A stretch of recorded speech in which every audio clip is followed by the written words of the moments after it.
Assalamualaikum, salam literasi. Baiklah, siang hari ini saya ditemani satu buku, Menaklukkan Kebahagiaan. Ini karya Dr. Farudin Faiz. Buku yang menarik ya, dari sisi judul, covernya juga menggoda untuk berpikir isinya apa gitu. Dan yang kalau bagi saya termasuk yang penggemar tulisan-tulisan beliau. Farudin Faiz ini seorang ustadz filsafat gitu ya. Jadi dia mengisi kajian filsafat, pengajian, tapi materinya materi filsafat di Masjid Sudirman, Jogja. Di YouTube-nya banyak ya.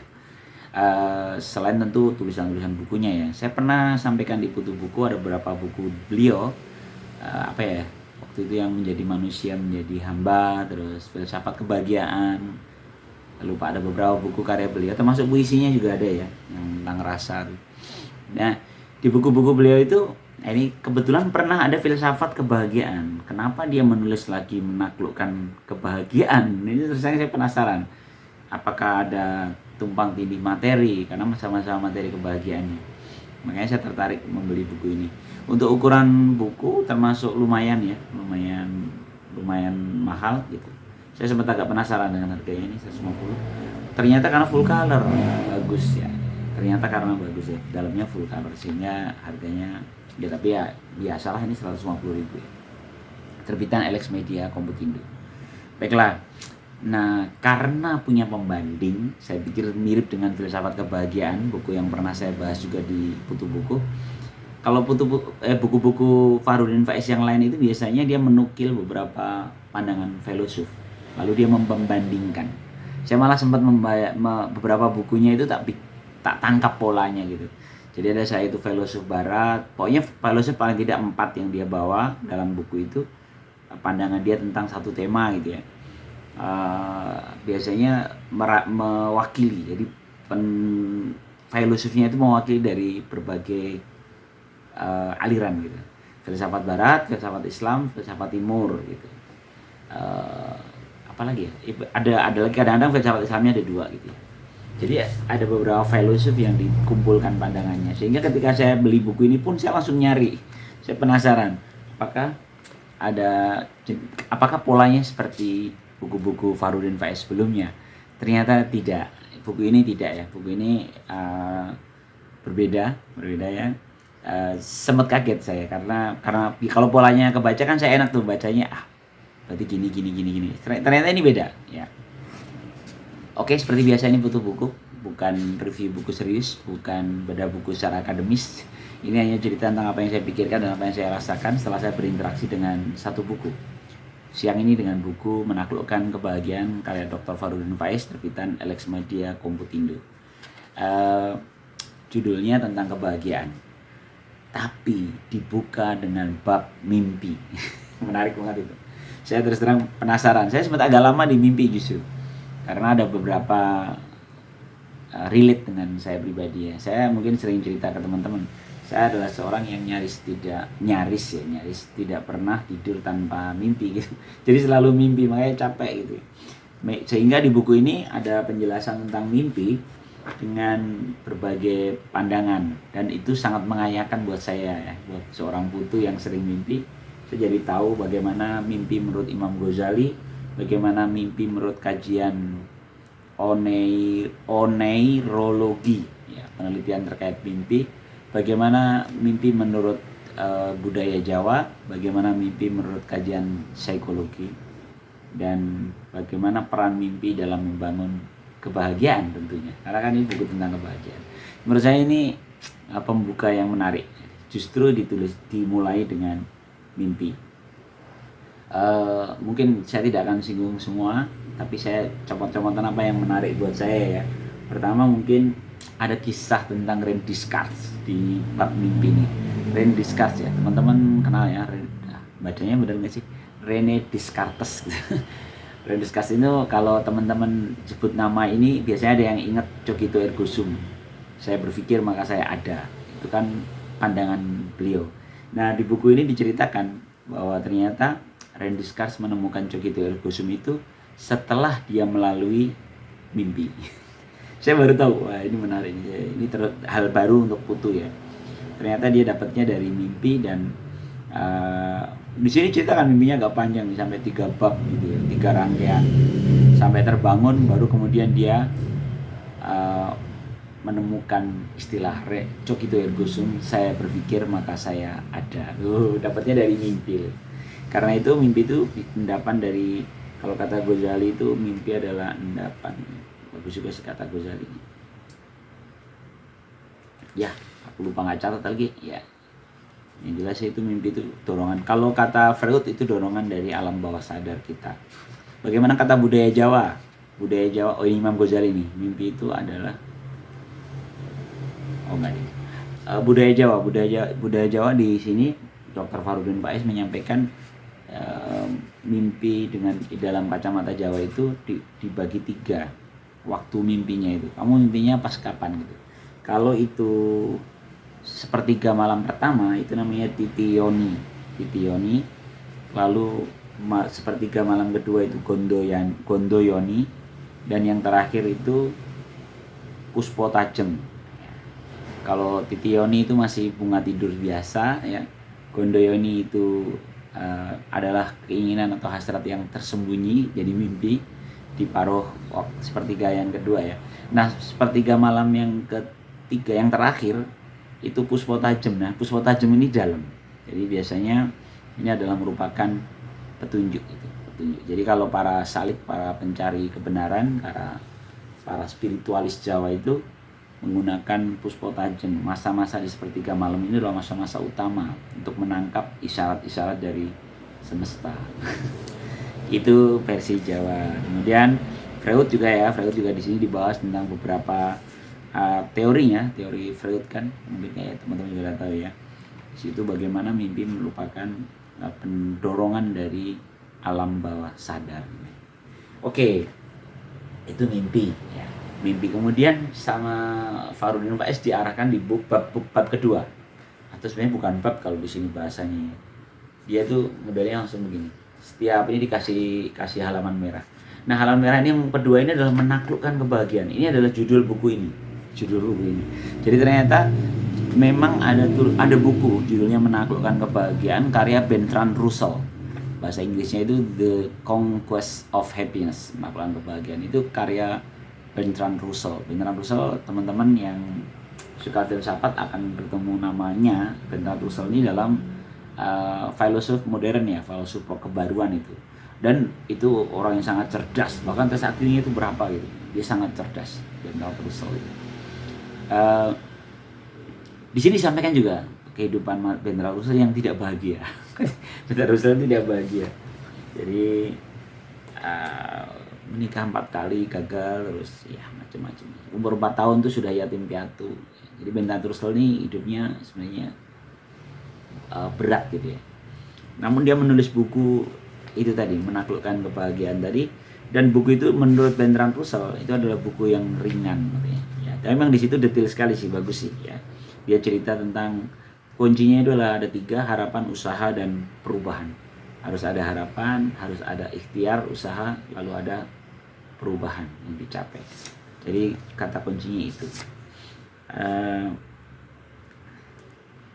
Penyebab ketidakbahagiaan disampaikan juga ya. Ada mindset kompetisi ya. Nah, ini bagus sih ngulik ya. Jadi oleh Bertrand Russell disampaikan tuh betapa bahayanya mindset kompetisi itu. Kita selalu ngejar terus jadi kehilangan kebahagiaan. Ada juga yang kebosanan. Kebosanan itu diulas juga oleh Bertrand Russell bahwa kebosanan itu sebenarnya bahkan ada bahasa yang ngeri ya. Bosan itu pintu untuk berbuat dosa. Ngeri banget ya. Dan itu adalah sumber ketidakbahagiaan. Jadi harus dilawan, kebosanan, jenuh itu harus dilawan. Lelah ya, terus iri hati itu beda dengan mindset kompetisi ya. Mindset kompetisi itu masih ada positifnya, kita ingin menang gitu. Kalau iri hati ini pada posisi yang kita nggak suka orang lain menang gitu, dan itu berbahaya sekali. Itu termasuk di sini dibahas oleh Bertrand Russell dan oleh Farudin Faiz. Sebentar, ini adalah Russell. Karena kecampur-campur ya, ini tulisan buku ini bukunya Farudin Faiz, tapi dia menukil tokohnya ya. Oke, Kemudian kalau bahasanya itu, kalau saya mengambil kata kuncinya pada buku yang kedua atau bab kedua ini adalah Russell ini kebahagiaan yang rasional. Jadi kebahagiaan itu didudukkan dengan rasional. Oke, bab 3, menyelami penderitaan. Jadi tadi urutannya kan mimpi, menaklukkan kebahagiaan, lalu menyelami penderitaan. Penderitaan diselami. Di sini ada beberapa tokoh ya. Ada beberapa tokoh. Ada Arthur Schopenhauer ya. Ini tokoh filosof juga yang kalau dia melihat pada keinginanlah sumber penderitaan ya. Kalau Nietzsche agak berbeda. Nietzsche kalau keinginan kan berarti malah jangan pingin lah gitu ya, kayak mirip gue sebenarnya. Membunuh keinginan dulu. Tapi kalau Nietzsche terima aja dulu, terima dulu masalahnya. Kalau nggak enak tuh terima dulu, baru diperjuangkan gitu. Jadi ada ruang ikhtiar. Lalu Albert Camus itu juga dinukil. Albert Camus ini kan kalau di kepala saya itu kalau dengar kata Camus itu ingatnya absurd gitu. Dia kan memandang kehidupan itu absurd gitu. Tapi intinya nanti di tokoh-tokoh itu oleh Dr. Farudin Faiz ditulis bahwa paham filsafat barat itu cenderung mendorong kita untuk optimistik dalam memandang dalam perjuangan kebahagiaan. Oke. Nah, ini dia. Ini juga menurut saya agak belokannya agak tajam ya. Saya sampai waktu beli buku ini dan saya baca bab isinya, daftar isinya. Saya tertarik betul. Ada satu bab Khalil Gibran. Apa urusannya Khalil Gibran dalam kebahagiaan gitu. Dan di sini itu Khalil Gibran sama Dr. Farudin Faiz ditulislah sejarah hidupnya Khalil Gibran. Dan sebenarnya menarik sekali ya, banyak hal yang saya baru tahu ya. Bagaimana dia seorang pujangga, terus bagaimana Dr. Farudin Faiz menjelaskan pemuisi, pujangga atau sastrawan gitu. Itu sebuah definisi yang berbeda kalau dalam terminologi etimologisnya ya. Jadi pujangga itu tidak sekedar menulis puisi, tapi dia memiliki pikiran-pikiran, dia membangun pikiran-pikiran. Nah, menurut Farudin, Khalil Gibran ini pujangga. Dia itu alirannya kalau bahasa dia cinta. Bahkan, nah ini hal baru lagi. Saya berterima kasih sama Dr. Farudin Faiz ya. Saya mengkonsumsi Khalil Gibran tuh dalam puisi-puisinya saja gitu. Ternyata ada Gibranisme. Jadi para pengikut Gibran ya dia juga beberapa itu adalah penyair dan dia punya warnanya Gibranisme itu adalah dia cenderung romantisme simbolik ya, 2-3 ya, romantisme simbolik dan berani melawan aturan-aturan sastra. Jadi puisi modern lah ya, sastra modern. Romantisme di sini digarisbawahi oleh Farudin Faiz. Ini tidak seperti kata romantis yang sering berkembang di masyarakat kita. Romantis itu bukan sesuatu yang sering gombal gitu, enggak. Romantisme itu adalah, kalau pengertiannya adalah dia pendekatannya pada rasa. Jadi romantisme itu adalah aliran sastra yang menekankan rasa dan jiwa manusia. Nah, ini disampaikan oleh Farudin Faiz dan diberikan contoh-contoh puisi.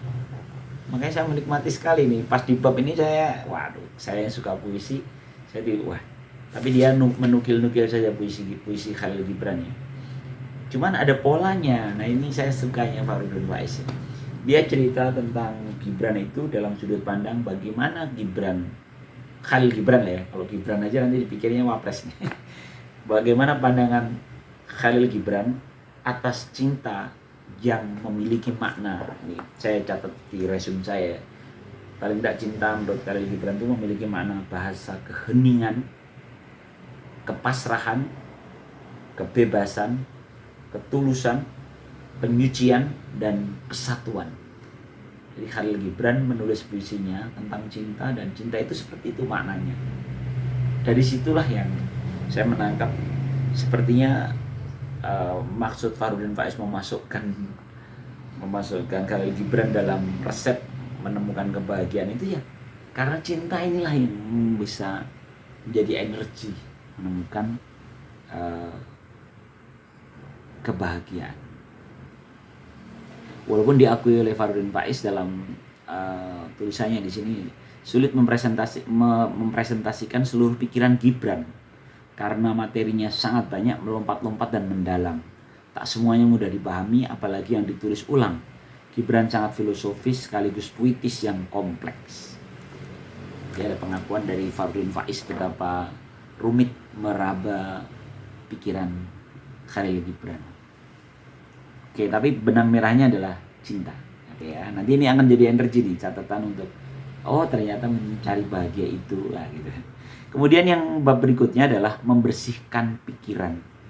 Membersihkan pikiran ini udah mulai teknis ya. Dan dia menukil beberapa tokoh sebenarnya di Fardun Faiz di sini ya. Ada Paulo Coelho ya. Tapi yang benang merah yang paling kelihatan dalam bab ini adalah bagaimana beban. Nah, beban pikiran itu ada 3. Ya, beban pikiran menurut Fardun Faiz ada 3. Negative thinking, overthinking, dirty minded. Jadi pikiran negatif, terlalu banyak berpikir, overthinking, dan pikiran kotor. Nah, bab-bab berikutnya itu semua menjelaskan 3 hal itu. Bagaimana pikiran negatif itu, bagaimana melawan pikiran negatif itu. Ya, dengan beberapa catatan di situ ya. Ini tapi sebenarnya sudah cukup sering dibahas ya. Akarnya pikiran negatif itu ada terlalu hitam putih, ya, terburu-buru menyimpulkan, mengeneralisasi secara berlebihan, ya. Jadi hal-hal yang kalau bahasa itu bias dalam berpikir gitu, bias kan. Jadinya kita salah mikirnya gitu. Nah, di sini ya resepnya berarti meluruskan hal-hal itu. Menurut saya detail sekali ya. Jadi di bab yang kelima ya. Bab yang kelima ini menurut saya teknis sekali. Jadi teman-teman yang ingin bahagia dan merasa terganggu oleh 3 hal tadi, negative thinking, overthinking atau pikiran kotor tadi, di sini tuh di bab ke-5 ini detail sekali Fardun Faiz memberikan resep-resepnya. Lalu bab terakhir. Nah, bab terakhir ini adalah saya juga nggak nyangka ini. Ternyata bab terakhir itu justru filsafat dan kebijaksanaan Seneca. Teman-teman kenal Seneca ya? Seneca adalah seorang filosof beraliran stoicisme. Jadi stoik ya.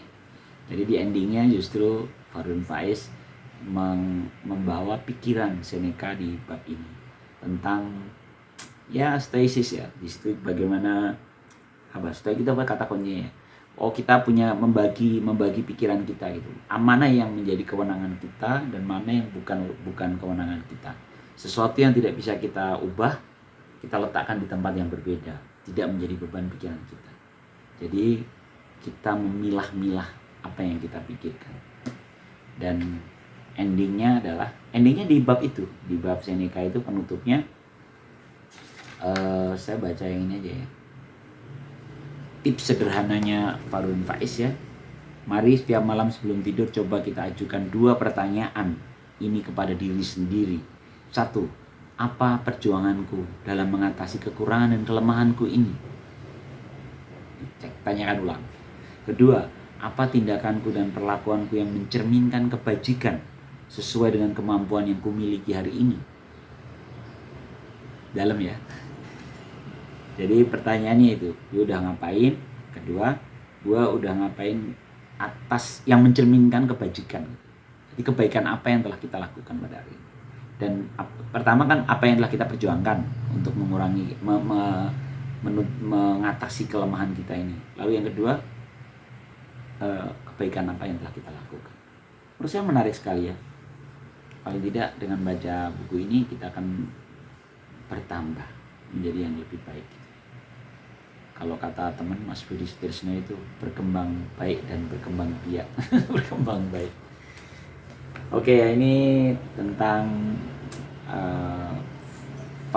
menaklukkan kebahagiaan Dr. Fardun Faiz. Oke, kalau review terkait cetakannya saya agak sedikit menyesal ada beberapa tipe. Banyak bahkan ya. Saya menemu beberapa tipe yang seharusnya tidak terjadi ya untuk penerbit Elex Niti. Saya nggak tahu, mungkin ada yang kelewat. Ada beberapa tipe dan ada satu kata yang hilang, ada satu huruf yang salah taruh. Tapi ya itu bukti bahwa kita masih manusia. Wajar ya. Tapi buku ini sangat menarik dan recommended lah ya. Apalagi bagi saya nih ya. Bagi saya cocok. Saya semangat menyampaikan hari ini karena besok sudah Ramadan. Saya ingin menjalankan program Ramadan saya untuk tadabbur Al-Quran, 1 hari 1 ayat. Saya masih ada satu buku ini, makanya tak selesaiin aja lah sebelum Ramadan, tak sampaikan ke teman-teman ya. Semoga menginspirasi.